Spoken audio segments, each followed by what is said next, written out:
ಯಾಕೆಂತಂದರೆ ಇವರು ಬಹಳ ಫೇಮಸ್ ಮತ್ತು ಪಾಪ್ಯುಲರ್ ಡಾಕ್ಟ್ರು. ಶುರುವಿನಿಂದ ಅಂದರೆ ಏನೂ ಇಲ್ಲದೆ ಯಾರದೇ ಸಪೋರ್ಟ್ ಇಲ್ಲದೆ ಸ್ವಂತ ಒಂದು ಸಣ್ಣ ಕ್ಲಿನಿಕ್ ಶುರು ಮಾಡಿ ಅದನ್ನೇ ದೊಡ್ಡದು ಮಾಡಿ 2-3 ಬ್ರ್ಯಾಂಚ್ ಮಾಡಿದಂಥವ್ರು. ಹೊಡೆದ್ರು ಅಂದರೆ ಇಲ್ಲಿಗೆಲ್ಲ ಹೇಗೆ ಏನಾಯಿತು ಅಂತ ಕೇಳಿದ್ರೆ, ಅದು ಕಾಲಿನಲ್ಲಿ ಇಲ್ಲಿಗೆ ಪ್ರೆಸ್ ಮಾಡಿ ಹಿಡಿದಿದ್ರು. ಉಸಿರೊಂದು ನಿಂತಿಲ್ಲ ಅಷ್ಟೇ. ಬೇರೆ ಯಾವುದೇ ರೀತಿಯಾದಂಥ ಪ್ರಶ್ನೆ ಬರುವ ಸಾಧ್ಯತೆಯೇ ಇಲ್ಲ. ಇವರು ಈ ರೀತಿಯೂ ಬಿಹೇವ್ ಮಾಡಬಹುದಾ ಅನ್ನುವಂಥ ಒಂದು ಪಾಸಿಬಿಲಿಟಿನೇ ಕಾಣಿಸ್ಲಿಕ್ಕೆ ಸಾಧ್ಯ ಇಲ್ಲ. ಮದುವೆ ಆದ ದಿನದಿಂದಲೇ ಬದಲಾಗಿ ಹೋಯ್ತಂತೆ. ರೆಂಟ್ ಕಟ್ಟಲಿಕ್ಕೆ ಆಗ್ತಾ ಇಲ್ಲದಂಥ ಸಂದರ್ಭದಲ್ಲಿ ಇವರೇ ಏನೋ ಕೆಲಸ ಮಾಡಿ ಎಲ್ಲ ಮಾಡಿ ಕಟ್ಟಿದ್ರು, ಬೆಳೆಸಿದ್ರು.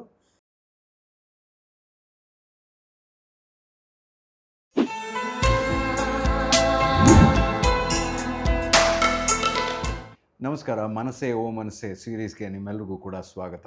ಅಬ್ಯೂಸಿವ್ ರಿಲೇಷನ್ಶಿಪ್ಗಳ ಬಗ್ಗೆ ಹಿಂದಿನ ಸಂಚಿಕೆಯಲ್ಲಿ ಮಾತಾಡಿದ್ವಿ. ಇವತ್ತಿನ ಸಂಚಿಕೆಯಲ್ಲೂ ಕೂಡ ಈ ಅಬ್ಯೂಸಿವ್ ರಿಲೇಷನ್ಶಿಪ್ನ ಮತ್ತೊಂದು ಮುಖವನ್ನು ನೋಡುವಂತಹ ಪ್ರಯತ್ನ. ನಮ್ಮ ಜೊತೆ ಅಕ್ಷರ ದಾಮ್ಲೆ ಅವರಿದ್ದಾರೆ. ಅವ್ರನ್ನ ಕಾರ್ಯಕ್ರಮಕ್ಕೆ ಸ್ವಾಗತ ಮಾಡ್ತಾ ಇದ್ದೀವಿ. ನಮಸ್ಕಾರ. ಸೊ ಇವತ್ತು ನಾವು ಯಾವ ಒಂದು ರಿಲೇಷನ್ಶಿಪ್ ಬಗ್ಗೆ ಮಾತಾಡ್ತಾ ಇದ್ದೀವಿ? ಇದು ಕೂಡ ಅಬ್ಯೂಸಿವ್ ರಿಲೇಷನ್ಶಿಪ್ಪೇ. ಆದರೆ ಇಲ್ಲಿ ನಾನು ಹೇಳಲಿಕ್ಕೆ ಏನು ಇಷ್ಟಪಡ್ತೇನೆ ಅಂತಂದರೆ, ನಾವು ಎಷ್ಟೇ ವಿದ್ಯಾವಂತರಾಗಿದ್ದರೂ ಕೂಡ, ಈಗ ಎಷ್ಟೋ ಸರ್ತಿ ನಾವು ಹೇಳ್ತೇವಲ್ಲ, ಒಳ್ಳೆಯ ಕ್ವಾಲಿಫಿಕೇಷನು, ಒಳ್ಳೆಯ ಎಜುಕೇಷನ್ ಇದ್ದರೆ ಇಂಥ ಮಾನಸಿಕ ಸಮಸ್ಯೆಗಳಿಗೆ ಬಲಿಪಶುಗಳಾಗಬೇಕಾಗಿಲ್ಲ ಅಥವಾ ಆಗುವುದಿಲ್ಲ ಅಂತ. ಇದು ಅಷ್ಟರ ಮಟ್ಟಿಗೆ ಸತ್ಯ ಅಲ್ಲ ಅನ್ನುವಂಥ ಒಂದು ವಿಷಯವನ್ನು ಹೇಳೋದಕ್ಕೆ ಬಯಸ್ತೇನೆ. ಯಾಕೆಂತಂದರೆ ಇವರು ಬಹಳ ಫೇಮಸ್ ಮತ್ತು ಪಾಪ್ಯುಲರ್ ಡಾಕ್ಟ್ರು. ಅವರ ಪೇಷಂಟ್ಗಳ ವರ್ಗವೇ ತುಂಬ ವಿಸ್ತಾರವಾಗಿರುವಂಥದ್ದು.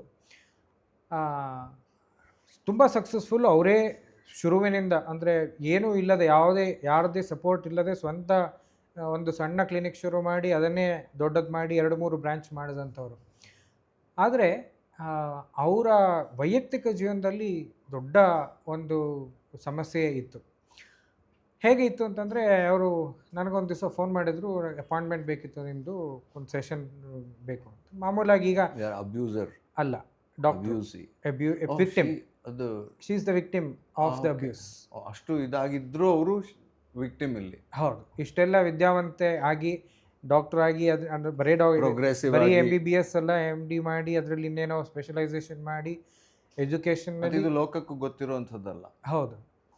ಸೊ ಅಪಾಯಿಂಟ್ಮೆಂಟ್ ಬೇಕು ಅಂತ ಕೇಳಿದರು. ನನ್ನ ಹತ್ರ ಬರೀ ಮೆಂಟಲ್ ಹೆಲ್ತ್ ಡಿಸಾರ್ಡರ್ ಇದ್ದವರು ಅಷ್ಟೇ ಅಪಾಯಿಂಟ್ಮೆಂಟ್ ತಗೊಳ್ಳುವಂಥದ್ದು ಅಂತ ಏನಿಲ್ಲ. ಈಗ ಉದಾಹರಣೆಗೆ ತಮ್ಮ ಜೀವನದಲ್ಲಿ ಕೆಲವು ಕನ್ಫ್ಯೂಷನ್ಸ್ ಇದ್ದಾಗ ಅಥವಾ ಇನ್ನೇನೋ ಕ್ಲಾರಿಟಿಗೋಸ್ಕರನೂ ಬರ್ತಾರೆ. ಹಾಗಾಗಿ ನಾನು ಯಾಕೆ ಏನು ಅಂತ ಎಲ್ಲವೂ ಪ್ರಶ್ನೆ ಮಾಡಲಿಕ್ಕೆ ಹೋಗಲಿಲ್ಲ. ಸರಿ, ಯಾವುದೋ ಒಂದು ಅಪಾಯಿಂಟ್ಮೆಂಟ್ ಕೊಟ್ಟಿದ್ದೆ. ಆದರೆ ಆ ದಿವಸ ಅವರು ಬರಬೇಕಾದ್ರೆ ಅವರಿಗೆ ನಡಿಲಿಕ್ಕೆ ಆಗ್ತಾ ಇರಲಿಲ್ಲ. ಅವರು ಒಂಥರ ಲಿಂಪ್ ಮಾಡ್ತಾಯಿದ್ರು. ಯಾಕೆ, ಏನಾಯಿತು ಅಂತ ಕೇಳಿದೆ. ಅಂದರೆ ಏನಾದರೂ ಜಾರು ಬಿದ್ದರು ಹಾಗೆ ಅಂತ. ಇಲ್ಲ, ಹೇಳ್ತಾನೆ ಅಂತ ಹೇಳಿದರು. ಸರಿ ಅಂತಂದೆ. ನನಗೆ ಅಲ್ಲೇ ಒಂದು ಪ್ರಶ್ನಾರ್ಥಕ ಚಿಹ್ನೆ ಬಂತು. ಆಮೇಲೆ ಸೆಷನ್ ಶುರು ಮಾಡಿದ್ಮೇಲೆ ಹೇಳಿದ್ರು, ನನಗೇನೋ ಒಂದು ದೊಡ್ಡ ಸಮಸ್ಯೆಯಲ್ಲಿ ಸಿಕ್ಕಾಕೊಂಡಿದ್ದೇನೆ, ಏನು ಮಾಡಬೇಕು ಅಂತ ಗೊತ್ತಾಗ್ತಿಲ್ಲ ಅಂತ. ಏನಾಯಿತು ಅಂತಂದೆ. ಅದಕ್ಕೆ ಏನಿಲ್ಲ, ಇದೆಲ್ಲ ನೋಡಿ ಅಂತ ಹೇಳಿ ತೋರಿಸಿದ್ರೆ, ಇಡೀ ಇಲ್ಲೆಲ್ಲ ಕಪ್ಪಾಗಿದೆ, ಕಾಲಿನಲ್ಲೆಲ್ಲ ಕಪ್ಪಾಗಿತ್ತು. ಆಮೇಲೆ ಇಲ್ಲಿ ಈ ಭಾಗದಲ್ಲೂ ಕಪ್ಪಾಗಿತ್ತು. ಏನು ಅಂತ ಕೇಳಿದ್ರೆ, ಏನಿಲ್ಲ, ನಮ್ಮ ಯಜಮಾನರು ಹೊಡೆದ್ರು ಅಂದರೆ ಇಲ್ಲಿಗೆಲ್ಲ ಹೇಗೆ ಏನಾಯಿತು ಅಂತ ಕೇಳಿದ್ರೆ, ಅದು ಕಾಲಿನಲ್ಲಿ ಇಲ್ಲಿಗೆ ಪ್ರೆಸ್ ಮಾಡಿ ಹಿಡಿದಿದ್ರು. ಉಸಿರೊಂದು ನಿಂತಿಲ್ಲ ಅಷ್ಟೇ. ಈ ಥರದ ಪರಿಸ್ಥಿತಿ ಆಗಿತ್ತು. ಏನು ಅಂತ ವಿಷಯ ಕೇಳಿದ್ರೆ, ಇವರು ಎಗೇನ್ ಸೇಮ್ ಅಬ್ಯೂಸಿವ್ ರಿಲೇಷನ್ಶಿಪ್ ಹೇಗೆ ಶುರು ಆಯಿತು ಅಂತಂದರೆ, ಇವರಿಗೆ ಭಾಳ ಯಂಗ್ ಏಜ್ನಲ್ಲೇ ಪರಿಚಯ ಆಗಿದ್ದರು. ಅವರೂ ಡಾಕ್ಟ್ರೇ, ಗಂಡನೂ ಡಾಕ್ಟ್ರೇ. ಹಾಗಾಗಿ ಒಂದು ಒಳ್ಳೆಯ ಕಾಂಬಿನೇಷನ್. ಸಾಧಾರಣವಾಗಿ ನಿಮಗೀಗ ಅಂಥದ್ದೇ ಕಾಣೋದು. ಡಾಕ್ಟ್ರನ್ನೇ ಮದುವೆ ಆಗೋದು, ಇಂಜಿನಿಯರನ್ನೇ ಮದುವೆ ಆಗೋದು, MBA ಆದವ್ರು. ಈಗ IIT IIMನ ಮ್ಯಾಟ್ರಿಮೋನಿಯಲ್ಗಳು ಕೂಡ ಬಂದಿದೆ. ಎಲೀಟ್ ಮ್ಯಾಟ್ರಿಮೋನಿ ಅಂತ ಬೇರೆ ಒಂದು ಲೆವೆಲ್ ಇದೆ. ಹೌದು. ಸೊ ಆ ಒಂದು ಬಿಸ್ನೆಸ್ ಮೆನ್ನು. ಹೌದು. ಸೊ ವಿದ್ಯೆ ಅದು ಇದೆಲ್ಲ ಮ್ಯಾಚ್ ಆಗ್ತದೆ ಅನ್ನುವ ಇದರಲ್ಲಿ ಆಧಾರದಲ್ಲಿ ಮದುವೆ ಆಗಿದ್ದಾರೆ. ಇಷ್ಟಪಟ್ಟೆ ಮದುವೆ ಆಗಿದ್ದಾರೆ. ಅಂದರೆ ಅದು ಅರೇಂಜ್ಡ್ ಮ್ಯಾರೇಜ್ ಅಲ್ಲ, ಇದು ಲವ್ ಮ್ಯಾರೇಜ್. ಓಕೆ. ಸೊ ಮದುವೆ ಆಗಿ ಆಮೇಲೆ ಶುರುವಿಗೆ ಯಾವ ರೀತಿ ಅವರಿಗೆ ಟೆನ್ಷನ್ ಸಿಗ್ತಾ ಇತ್ತು, ಎಷ್ಟೊಂದು ಬಹಳ ಪ್ರೀತಿಯಿಂದ ಪ್ರೀತಿ. ಚೆನ್ನಾಗಿ ನೋಡ್ಕೊಳ್ತಾ ಇದ್ದು ಅಂದರೆ ಅವ್ರಿಗೆ ಬೇರೆ ಯಾವುದೇ ರೀತಿಯಾದಂಥ ಪ್ರಶ್ನೆ ಬರೋ ಸಾಧ್ಯತೆಯೇ ಇಲ್ಲ. ಇವರು ಈ ರೀತಿಯೂ ಬಿಹೇವ್ ಮಾಡಬಹುದಾ ಅನ್ನುವಂಥ ಒಂದು ಪಾಸಿಬಿಲಿಟಿನೇ ಅವ್ರಿಗೆ ಪಾಸಿಬಿಲಿಟಿನೇ ಕಾಣಿಸ್ಲಿಕ್ಕೆ ಸಾಧ್ಯ ಇಲ್ಲ. ಸೊ ಈ ಥರದ ಒಂದು ಇದ್ದಂಥ ಲೈಫು ಮದುವೆ ಆದ ದಿನದಿಂದಲೇ ಬದಲಾಗಿ ಹೋಯ್ತಂತೆ. ಅಲ್ಲಿವರೆಗೆ ಮದುವೆ ಆದ ದಿನದಿಂದಲೇ. ಸೊ ಅಲ್ಲಿವರೆಗೆ ಇದ್ದಂಥ ಇಡೀ ಜೀವನದ ಬಗ್ಗೆ ಏನು ಕನಸು ಕಟ್ಕೊಂಡಿದ್ರು ಅದು ಅದೇ ದಿವಸ ಭಸ್ಮ ಆಗಿ ಹೋಯ್ತು. ಆದರೆ ಮತ್ತೆ ನಾವು ಸಾಧಾರಣವಾಗಿ ಇಂಥ ಸಂದರ್ಭದಲ್ಲಿ ಅದನ್ನು ಟ್ರ್ಯಾಪ್ ಆಗೋ ತನಕ ಒಂದು, ಆದಮೇಲೆ ಇನ್ನೊಂದು.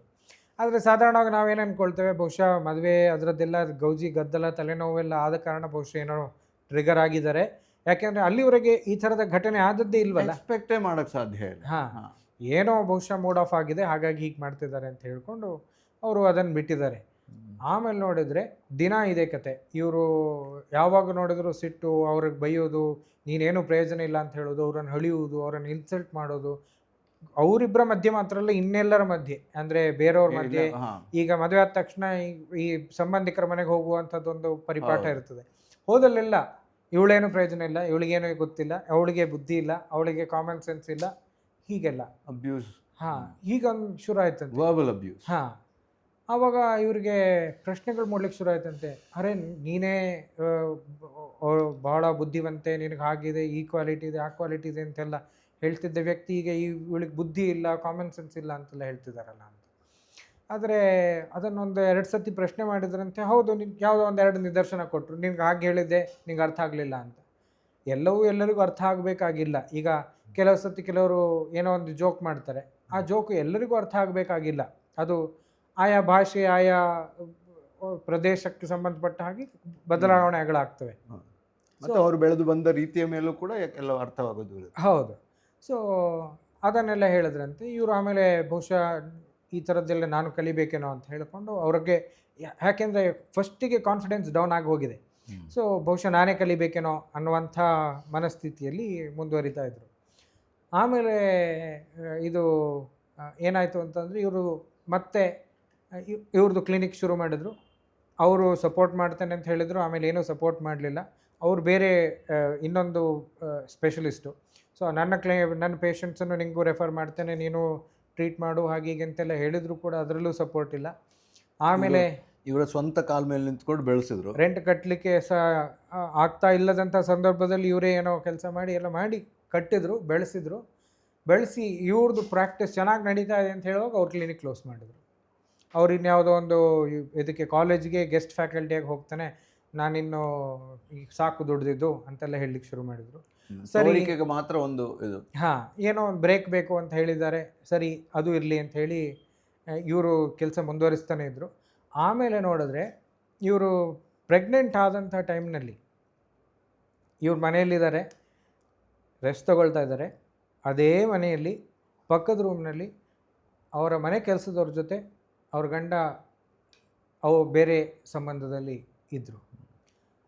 ಇವರಿಗೆ ಮಲ್ಕೊಂಡಿದ್ದಾರೆ ಅನ್ನುವ ಒಂದು ಧೈರ್ಯದಲ್ಲಿ ಅವರು ಎಲ್ಲದರಲ್ಲೂ ತೊಡಗಿದ್ರು. ಆದರೆ ಇವ್ರಿಗೆ ಎಚ್ಚರ ಆಗಿತ್ತು, ಇವ್ರು ಹೋಗಿ ನೋಡಿದ್ದಾರೆ. ಬಟ್ ಇವ್ರು ನೋಡಿದ್ದಾರೆ ಅನ್ನೋದು ಅವ್ರಿಗೆ ಗೊತ್ತಾಗಿಲ್ಲ. ನೋಡಿದ್ದಾರೆ ಅನ್ನೋದನ್ನು ಇವ್ರು ಹೇಳಲೂ ಇಲ್ಲ, ಯಾಕೆಂದರೆ ಇವರಿಗೆ ದೊಡ್ಡ ಶಾಕ್ ಅದು.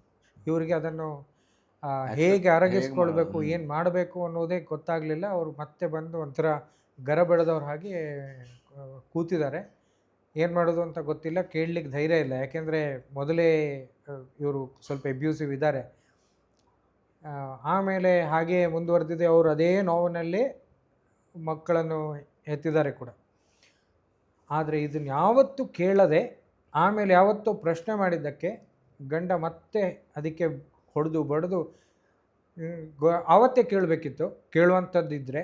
ಆಮೇಲೆ ನೀನು ಲಭ್ಯ ಇರಲಿಲ್ಲ, ಹಾಗಾಗಿ ನಾನು ಮನುಷ್ಯ ಅಲ್ವ, ನನಗೆ ನನ್ನದೇ ಆಸೆಗಳ ಆಕಾಂಕ್ಷೆಗಳಿರ್ತವೆ, ನಾನು ಅದನ್ನು ತೀರಿಸ್ಕೊಳ್ತಾ ಇದ್ದೆ ಅಷ್ಟೇ, ನಿನಗೇನದರಲ್ಲಿ ಸಮಸ್ಯೆ, ಹೀಗೆ. ಆಮೇಲೆ ಇವ್ರ ಮೇಲೇ ಆರೋಪ, ಅಂದರೆ ತಾನು ಮಾಡಿದ್ದು ತಪ್ಪು ಅನ್ನುವಂಥ ಯಾವುದೇ ಒಂದು ನೈತಿಕತೆ ಅಥವಾ ನೈತಿಕ ಹೊಣೆ ಹೊರದು ಇನ್ನೊಂದು ಅದನ್ನು ಮುಚ್ಚೋದಕ್ಕೆ ಇನ್ನೊಬ್ಬರ ಮೇಲೆ ಆರೋಪ ಹೊರಿಸೋದು, ಇವ್ರ ರಾಜಕಾರಣಿಗಳು. ಹೌದು. ಸೊ ಹೀಗೆ ಆದಾಗ ಅವರಿಗೆ ಏನು ಹೇಳಬೇಕು ಅಂತಲೇ ಗೊತ್ತಾಗಲಿಲ್ಲ. ಇವರು ತುಂಬು ಗರ್ಭಿಣಿ ಆಗಿದ್ದಾಗ ಅವರಿಗೆ ರೆಸ್ಟ್ ಬೇಕಿರೋದು ಆಗ ಅನಿವಾರ್ಯತೆ ಅಲ್ವಾ.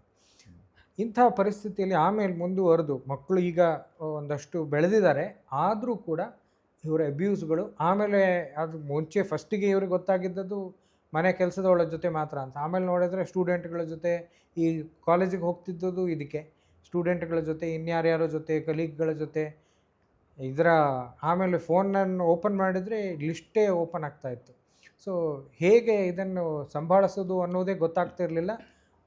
ಅದೇ ಈ ಲಾಸ್ಟ್ಗೆ ಇದೆಲ್ಲ ಲಿಸ್ಟು ಸಿಕ್ಕಿ ತಲೆ ಕೆಟ್ಟು ಹೋಗಿ ಪ್ರಶ್ನೆ ಮಾಡಿದ್ದಕ್ಕೆ ಹಿಗ್ಗಾಮುಗ್ಗ ಹೊಡೆದಿದ್ರು. ಕೊನೆಗೂ ಬೇರೆ ದಾರಿ ಕಾಣದೆ ನಿಮ್ಮ ಹತ್ರ ಬಂದು ನನ್ನ ಹತ್ರ ಬಂದಿದ್ದರು. ನಾನು ಎಷ್ಟೇ ವಿವರಣೆ ಅದು ಏನೇ ನೋಡಿದ್ರೂ ಕೂಡ ಮತ್ತೆ ಇಂಥ ಸಮಸ್ಯೆಯಲ್ಲಿ ಇದರಲ್ಲಿ ದೊಡ್ಡ ಸಮಸ್ಯೆ ಏನು ಅಂದರೆ ಇದರಲ್ಲಿ ನಾವು ಏನು ಕರಿತೇವೆ ಅಂದರೆ ಈ ಅಬ್ಯೂಸರ್ ಎಷ್ಟೋ ಸರ್ತಿ ನಾರ್ಸಿಸ್ಟಿಕ್ ಪರ್ಸನಾಲಿಟಿ ಡಿಸಾರ್ಡರ್ ಇರುವಂಥವ್ರು ಆಗಿರ್ಬೋದು. ಅವರು ಈ ಎಂಪ್ಯಾತ್ಗಳನ್ನೇ ಸಾಧಾರಣವಾಗಿ ಪಾರ್ಟ್ನರ್ಗಳಾಗಿ ಪಡ್ಕೊಂಡಿರ್ತಾರೆ. ಎಂಪ್ಯಾತ್ ಅಂದರೆ ಒಂದು ಭಾವನಾತ್ಮಕವಾಗಿ ತುಂಬ ಅವೈಲೇಬಲ್ ಅಥವಾ ಲಭ್ಯರಿರುವಂಥವ್ರು, ಮತ್ತು ಸ್ಪಂದನೆ ಕೊಡುವಂಥವ್ರು. ನಾರ್ಸಿಸಿಸ್ಟಿಕ್ ಅಂತಂದರೆ ತಮ್ಮದೇ ಎಲ್ಲ, ತಮ್ಮ ನೋವು ಮಾತ್ರ, ತಮ್ಮದೇ ಜೀವನ ಅನ್ನುವಂಥ ಒಂದು ಮೆಂಟಾಲಿಟಿ ಇರುವಂಥವ್ರು. ಸೊ ಇವರಿಗೆ ಇವ್ರು ಬಿಡ್ತಾರೆ ಅಂತ ಹೇಳಿದರೆ ಅವರು ಕಾಲಿಗೆ ಬೀಳ್ತಾರೆ, ಅಥವಾ ಇಲ್ಲ ದಯವಿಟ್ಟು ಹೋಗ್ಬೇಡ, ನೀನಿಲ್ಲದೆ ಯಾರು ಇದ್ದಾರೆ ಅಂತೆಲ್ಲ ಹೇಳ್ತಾರೆ. ಅವರು ಸರಿ ಇರ್ತೇನೆ ಅಂತ ಅಂದ ತಕ್ಷಣ ಅವರು ಬಣ್ಣ ಬದಲಾಯಿಸ್ತಾರೆ. ಪ್ಯಾಟರ್ನನ್ನು ತಿಳ್ಕೊಂಡು ಅದಕ್ಕೆ ಸರಿಯಾಗಿ ಹೇಗೆ ಟ್ಯಾಕಲ್ ಮಾಡೋದು ಅನ್ನೋದರಲ್ಲಿ ಎಕ್ಸ್ಪರ್ಟ್ ಆಗಿರ್ತಾರೆ. ಸೊ ನನ್ನ ಹತ್ರ ಬಂದು ಅವ್ರಿಗೆ ಪೂರ್ತಿ ಅರ್ಥ ಆಯಿತು. ಇಲ್ಲ ಹಾಗಿದ್ರೆ ನಾನು ಒಂದು ಗಟ್ಟಿ ನಿರ್ಧಾರ ತಗೊಳ್ತೇನೆ ಅಂತ ಹೇಳಿ ಹೋದವರು 2 ದಿನ ಬಿಟ್ಟು ಇಲ್ಲ ತುಂಬ ದೈನ್ಯವಾಗಿ ಸಾರಿ ಕೇಳಿದ್ರು, ಸೊ ಒಂದು ಅವಕಾಶ ಕೊಡ್ತೇನೆ ಅಂತ ಹೇಳಿದರು. ಆಮೇಲೆ ಮತ್ತೊಂದು 3 ತಿಂಗಳು ಬಿಟ್ಟು ಮತ್ತೆ ಬಂದಿದ್ದರು. ಆವಾಗಲೂ ಸೇಮ್ ಕತೆ, ಇನ್ನೊಂದು ಘಟನೆ. ಮತ್ತೆ ನಾನು ಹೇಳಿದೆ, ನೋಡಿ ನೀವು ಯೋಚನೆ ಮಾಡಿ, ಲಾಸ್ಟ್ ಟೈಮು ನಾನು ಹೇಳಿದ್ದೆ ಅಂತ. ಅದಕ್ಕೆ ಮತ್ತೆ ಏನು ಹೇಳಿದರು ಅಂದರೆ, ಸರಿ ಈ ಸರ್ತಿ ಅಂತೂ ಗಟ್ಟಿಯಾಗಿ ನಿರ್ಧಾರ ಮಾಡಿಯೇ ಹೋಗ್ತಾನೆ ಅಂತ ಹೇಳಿದವರು ಮತ್ತೆ ಸೇಮ್ ಸಾರಿ ಕೇಳಿದ ತಕ್ಷಣ ಮತ್ತೆ ಅವಕಾಶ ಕೊಟ್ಟರು. ಹೀಗೆ 1-2 ಸರ್ತಿ ಅವಕಾಶ ಕೊಟ್ಟರೆ ಆಮೇಲೆ ಮತ್ತೆ ಅವರಿಗೆ ಅದು ಲೈಸೆನ್ಸ್ ಕೊಟ್ಟ ಹಾಗೆ, ಆಮೇಲೆ ಮತ್ತೆ ಅದನ್ನು ತಗೊಳ್ಳಿಕ್ಕೆ ಆಗೋದೇ ಇಲ್ಲ. ಇಲ್ಲಿ ನಂಗೊಂದು ಪ್ರಶ್ನೆ ಆಗಿಂದ ಬರ್ತಾ ಇರೋದೇನು ಅಂತಂದರೆ, ಒಬ್ಬ ಸೈಕಾಲಜಿಸ್ಟ್ ಆಗಿ ನೀವು ಇದರಲ್ಲಿ ಅವ್ರಿಗೆ ಕೌನ್ಸಿಲ್ ಮಾಡಬೇಕು, ಅವ್ರನ್ನ ಹೇಗೆ ತಯಾರು ಮಾಡಬೇಕು, ಹೊರಗೆ ಬರೋದು ಮುಖ್ಯ ಅಂತ ಹೌದು. ಆದರೆ ಈ ಥರ ಇದರಲ್ಲಿ ಬೇರೆ ಆಪ್ಷನ್ಸು ಕೂಡ ಎಷ್ಟು ಮುಖ್ಯ ಆಗುತ್ತೆ ಅಂತ, ಅಂದರೆ ಲೀಗಲ್ ಇರಬಹುದು, ಅಂದರೆ ಈಗ ಪೊಲೀಸ್ ಮೊರೆ ಹೋಗೋದು ಅಥವಾ ಆ ಆ್ಯಂಗಲನ್ನು ಹೇಗೆ ನೋಡೋದಿರ್ಬೋದು, ಆ ಥರದ ಬಗ್ಗೆ ನಾವು ಎಜುಕೇಟ್ ಮಾಡಬಹುದು. ಅಂದರೆ ಅವರಿಗೆ ಯಾವೆಲ್ಲ ದಾರಿಗಳಿದೆ, ಈಗ ಹೊರಗೆ ಬರೋದರ ಮುಂಚೆ ಅಬ್ಯೂಸ್ ಆದಂಥ ಸಂದರ್ಭದಲ್ಲಿ ಅವರು ಅದನ್ನು ಯಾವ ರೀತಿ ರೆಕಾರ್ಡ್ ತೊಗೊಂಡಿಟ್ಕೊಳ್ಬೇಕು, ಅಥವಾ ಲಾಯರನ್ನು ಯಾವಾಗ ಕನ್ಸಲ್ಟ್ ಮಾಡ್ಬೋದು, ಯಾವಾಗ ಅವ್ರು ನಿರ್ಧಾರ ತೊಗೊಳ್ಬೇಕು, ಅಥವಾ ಅಗತ್ಯ ಬಿದ್ದರೆ ಪೊಲೀಸನ್ನು ಯಾವಾಗ ಕರ್ಕೋಬೋದು, ಅಥವಾ ಕರೆಯುವುದಕ್ಕೆ ಬೇಕಾದಂಥ ಅಗತ್ಯತೆಗಳನ್ನು ಅಥವಾ ಇಮಿಡಿಯೇಟ್ ಆ್ಯಕ್ಷನ್ಗಳ ತಯಾರಿಗಳನ್ನೇನು ಮಾಡ್ಕೊಳ್ಬೇಕು, ಇಂಥದ್ದನ್ನೆಲ್ಲ ನಾವು ಹೇಳಿಕೊಡ್ತೇವೆ. ಬಟ್ ಅಲ್ಟಿಮೇಟ್ಲಿ ಹೊರಗೆ ಬರಬೇಕು ಅಂತ ಅವರೇ ಮನಸ್ಸು ಮಾಡಬೇಕು. ಯಾಕೆಂದರೆ ಥೆರಪಿಸ್ಟ್ ಆಗಿ ನಾವು ಅವರಿಗೆ ಸಲಹೆ ಕೊಡ್ಬೋದಷ್ಟೇ ಹೊರತು ನಿರ್ಧಾರಗಳನ್ನು ಅವ್ರ ಪರವಾಗಿ ನಾವು ಮಾಡಲಿಕ್ಕೆ ಆಗೋದಿಲ್ಲ. ಹಾಗಾಗಿ ಅಂತಿಮ ನಿರ್ಧಾರ ಅವ್ರದ್ದೇ ಆಗಿರ್ತದೆ. ಅಂಥ ವ್ಯಕ್ತಿಗಳ ಜೊತೆ ಹೀಗೆಲ್ಲ ಇದೆ ಅನ್ನೋದು ಗೊತ್ತಿದ್ದು ಕೂಡ ಎಷ್ಟೋ ಸರ್ತಿ ಇಲ್ಲ ಮಕ್ಕಳಿದ್ದಾರೆ, ಇನ್ನೀಗ ಬೇರೆ ಆದರೆ ಸಮಸ್ಯೆ ಆಗ್ತದೆ ಅನ್ನೋ ಕಾರಣಕ್ಕೆ ಹಾಗೆ ಕಂಟಿನ್ಯೂ ಆಗುವಂಥ ಎಷ್ಟೋ ಕಥೆಗಳು ನಮ್ಮ ಕಣ್ಣೆದುರು ಕಾಣಿಸ್ತವೆ. ಸಾವಿರಾರು ಲಕ್ಷಗಟ್ಟಲೆ ಇರಬಹುದು. ಹೌದು.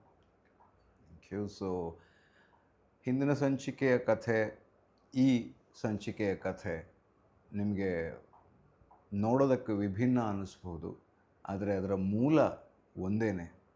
ಆದರೆ ಅನುಭವಿಸ್ತಾ ಇರೋ ಅದರೊಂದು ಸೈಜ್ ಏನಿದೆ, ಅದರಲ್ಲಿ ಅವರು ಮಾನಸಿಕವಾಗಿ ಅನುಭವಿಸ್ತಾ ಇರೋದು ಅಷ್ಟೇ ಅಲ್ಲದೆ, ಆರ್ಥಿಕವಾಗಿ ಅನುಭವಿಸ್ತಾ ಇರೋದು ಅಷ್ಟೇ ಅಲ್ಲದೆ, ದೈಹಿಕವಾಗಿ ಕೂಡ ಅವರು ಹೊಡೆತವನ್ನು ತಿನ್ನಬೇಕಾಗಿರುವಂಥ ಪರಿಸ್ಥಿತಿ ಬಂತು. ಸೊ ಎಷ್ಟು ಎಜುಕೇಷನ್ ಇದ್ದರೂ ಕೂಡ ಆ ಒಂದು ಟ್ರ್ಯಾಪ್ಗೆ ಅವರು ಬೀಳಬೇಕಾದ ಅನಿವಾರ್ಯತೆ ಮತ್ತದೇ ವಿಷಯ.